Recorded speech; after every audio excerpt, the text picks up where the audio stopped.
The universe has a funny way of smacking you in the face when you think you've seen it all. I've watched a ghostly wagon train pace my truck in Arizona and stared into the icy blue eyes of a 12-foot Wendigo in Duluth. I thought I was desensitized. I thought I could just stash the weird in my mind's attic and keep on rolling. But what happened outside Omaha changed the framework of my brain forever. I was hauling a rush load from Atlanta to Vegas, my foot welded to the pedal, chasing a bonus that I wanted more than sleep. Around midnight, the interstate turned into a void. I was listening to a book about the Bronze Age collapse when a shape darted in front of my rig. A big dog? Maybe. I braced for the thump, the sickening vibration of bone meeting steel, but it never came. My mirrors showed nothing but empty asphalt. I tipped my cap to the lucky creature and slowed down, my heart hammering against my ribs. That's when I saw her. A young woman in a dark jacket and a yellow knit hat, frantically waving from the shoulder. She looked terrified. Against my better judgment, I pulled over. She told me she'd crashed 2 miles back. Phone dead, car in a ditch. I hit the unlock button and watched her shadow pass through my headlights toward the passenger door. I waited. 1 minute. 2. The handle never moved. When I finally climbed over to check, the seat was empty. Her footprints in the dirt stopped dead at my door. She had simply vanished into the Nebraska mist. Panic started to set in, but the road doesn't care about your feelings. 10 minutes later, my utility lights flickered and died. Then the dashboard lit up like a Christmas tree. The engine began to lurch and scream. I barely limped the rig into a mother trucker station, my bonus money flying away with every sputter of the motor. When I popped the hood with the mechanic, boon, we didn't find a broken belt or a leak. We found a nightmare. The wires hadn't just shorted. They had been gnawed through by something with teeth.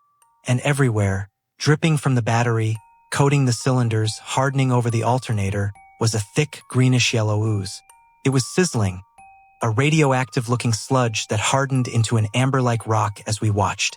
Boone had never seen anything like it. It wasn't oil and it wasn't coolant. It was as if the truck was being digested from the inside out by an invisible parasite.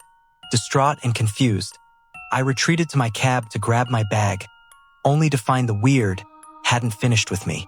Tucked under my cheetah print blanket in the sleeper berth was another girl, Claire. She wasn't a ghost.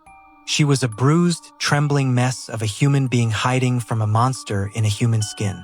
She told me about a trucker who'd kept her in a dog cage, a man who used cigarettes to mark his territory on her skin. I lied to her pursuer, sent him chasing ghosts down the highway, and took her inside the station to safety. As I sat there in the fluorescent glow of a subway, watching Claire eat her first meal in days, the pieces started to click into a terrifying picture. The vanishing hitchhiker in the yellow hat? She wasn't the threat. She was the omen. The green goo that ate my engine? It wasn't a mechanical failure. It was a divine intervention. If my truck hadn't died, if that acidic slime hadn't frozen my engine right at that specific exit, I would have kept driving. I never would have stopped. I never would have found Claire. The supernatural world didn't just color outside the lines that night. It rewrote the map to save a life. Now, I don't look at the shadows on the highway as monsters anymore. Sometimes the most terrifying things in the world are the ones driving the trucks next to you, and the ghosts, they're just trying to help you stop in time. The universe's oddities find your eyeballs when you least expect it. As a long-haul trucker, you learn that the lessons from school amount to a hill of beans once you've seen a skinwalker run alongside your truck for 2 miles. Most road dogs have stories they stash in their mind's attic, stowed away so they can keep their wits about them. If I let the supernatural into the main framework of my brain, I'd never be able to work again. Ignorance is bliss until the road decides to wake you up. The Omaha Void. It started outside Omaha. Midnight. I was hauling a rush load to Vegas, chasing a fat bonus that I wanted more than air. I was listening to a book about the Bronze Age collapse, the cabin filled with the drone of the engine when a shape darted out. A massive, dog-like silhouette. I didn't swerve. You can't at 70 miles per hour with 40 tons behind you. I winced, waiting for the thump. But the silence that followed was louder than any crash. No body in the mirror. No blood on the grill. Just nothing. Adrenaline makes you see things, but this was crystal clear. A girl stood on the shoulder, frantically waving. She wore a yellow knit hat and a dark jacket. I slowed down, my animal brain screaming that something was off. She told me through the window about a crash, a ditch, and a dead phone. Her voice was thin, like paper tearing. I hit the unlock button. I watched her shadow pass the headlights toward the passenger door. The vanishing act. I waited. The door handle didn't click. The truck didn't rock with her weight. I slid across the seat and threw the door open. The night air was cold, but the step was empty. I grabbed my heavy-duty flashlight and scanned the ditch. No wrecked car. No woman. Just her footprints in the Nebraska dust, stopping exactly where the door should have been. My stomach twisted into a knot. Something was playing with me. I got back in and hammered the gas, desperate to put miles between me and that spot. 10 minutes later, the lights started to die. First the utility bulbs, then the dashboard. A red icon flickered, check engine. The rig began to lurch, making a wet, grinding sound I'd never heard in 20 years of driving. I saw the sign for mother truckers and prayed I'd make the exit. I rolled into the station as the engine gave its final gasp.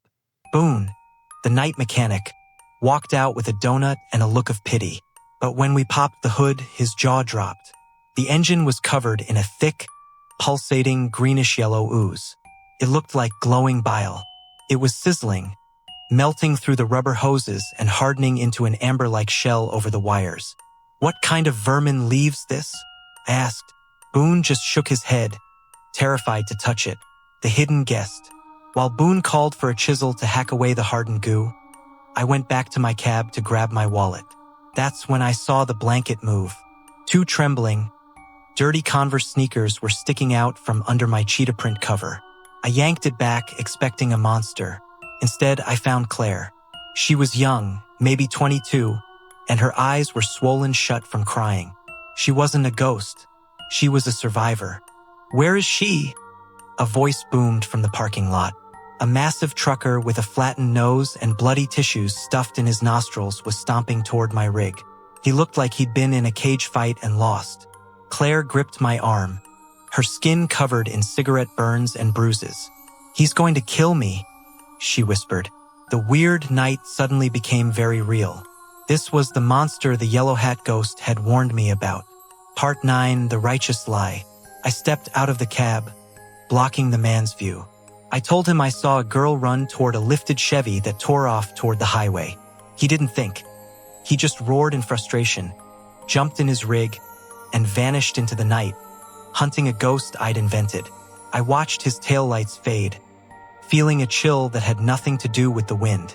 The Green Goo hadn't ruined my night. It had stopped my truck exactly where Claire was hiding. Inside the station, Claire told me her story, a nightmare of dog cages and highways. I realize now that the supernatural world isn't just there to spook us. Sometimes the universe breaks the rules to save a life. My engine was destroyed, and my bonus was gone. But as I watched Claire eat her first meal in days, I understood. The woman in the yellow hat wasn't a hitchhiker. She was a guardian.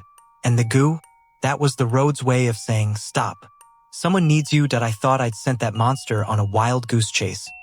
But 10 minutes into my coffee with Claire, the automatic glass doors of the mother trucker slid open with a hiss. The cold air followed a shadow. It was him. He hadn't chased the Chevy. He'd circled back. His eyes scanned the booths like a wolf in a sheep pen. Claire went pale, her muffin falling from her shaking fingers. I felt the hair on my neck stand up. The righteous fury I'd felt earlier turned into a cold, hard lump of lead in my gut.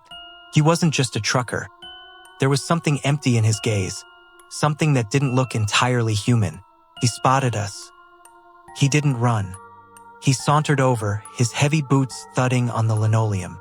You lied to me, bird dog, he growled, his voice sounding like gravel in a blender. I stood up, my back to Claire, feeling every year of my age. I told him to walk away, that the cops were a button press away. He laughed, a wet, gurgling sound, and reached into his jacket. But before he could pull anything out, the lights in the entire station began to buzz. That same sickly green glow from my engine started flickering in the overhead fluorescent tubes. The mechanic, Boone, burst through the side door, screaming for everyone to get back. He was covered in that yellow-green sludge, and it was moving. It wasn't just a leak. It was a living, acidic web. As the predator reached for Claire, the vending machine next to him exploded in a spray of glass and green slime. The goo didn't just sit there. It lashed out like a whip, sizzling against the man's boots. He howled in pain, the smell of burning rubber and something much worse filling the air. The infestation from my truck had followed me inside. We ran. I grabbed Claire's hand and bolted through the back exit toward the repair bay. Outside, the world had changed. The interstate, usually a vein of white and red lights, was gone. A thick, unnatural fog had swallowed the mother trucker station. My rig was still sitting there, but it was glowing now, encased in a cocoon of that hardened amber.